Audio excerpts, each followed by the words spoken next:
is the story of, yes, God, there is a naked lady in my tent. Should I be standing next to you, my lady? Not if you want to know. You could. Being as I'm going to be identified in the story. Moving right along. I'm going backwards a little bit. The night we sat around the Bartic circle, and there was a young man who was attempting to be friendly. And we left, and we walked away into a park. And we were sitting on the grass. We were looking up at the stars, as all young people do, even though I'm not. And suddenly, the stars started disappearing, one by one by one. We thought maybe it was a good time to go home. And we went home and climbed into the tent, and Lady Beatrice scooted over. And the young man laid out in front to guard Beatrice and I so that our whatever would be safe. We had much that needed guarding or losing.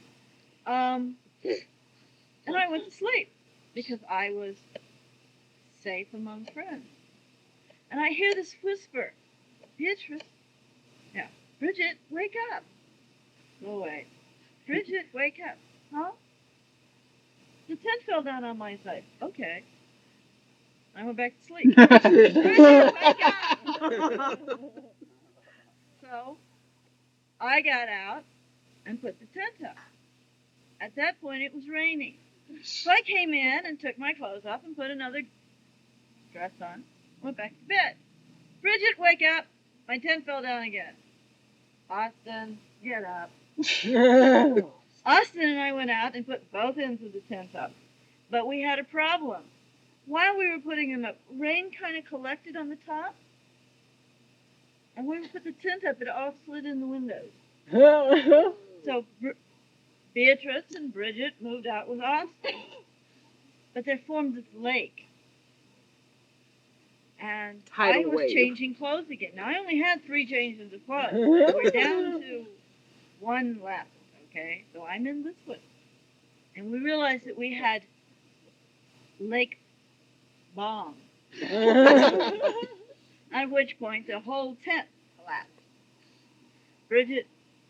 Beatrice bailed out and said, you go that way, he's got a blanket. And she went that way and left me just kind of standing in the rain. We forgot about Austin. And this is very important. Remember that we forgot about Austin. Well, I went running over to Ferdinand's tent because he has a blanket. Wrong. I get there and I strip off and Ferdinand turns his back. And I don't blame him. And he hands me a cloak, which doesn't cover a whole lot. And we're sitting there shivering. What are we going to do? Hey, it quit raining. We've got to go to the bathroom. We ran. I went one way and he went the other. And I got back before he did, still trying to keep this cloak around everything that was important. And all of a sudden, the wind came back. And the tent started lifting up. And it was lifting up higher and higher. And I'm like, please, God, my name is not Dorothy. And I used to live in Kansas, and I don't want to go back. And he did come back, and the tent got anchored. A number of books spread strategically. Yeah. Right. We believe you. Tell us another. There, me wrapped in my cloak and Ferdinand dripping. And his tent poles fell down, but there was enough of us to keep the rest of the tent up. And finally it quit. And everyone comes out, and it's warm and dry and hot and sunny. And we and found we're the going blanket. around going, Austin? Here, Austin? Austin, where are you?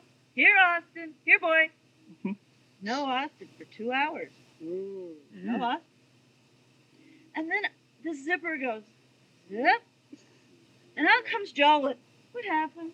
And out comes Mike. Did something happen last night? Who's the guy in the... What's Austin doing in our tent? We found Austin.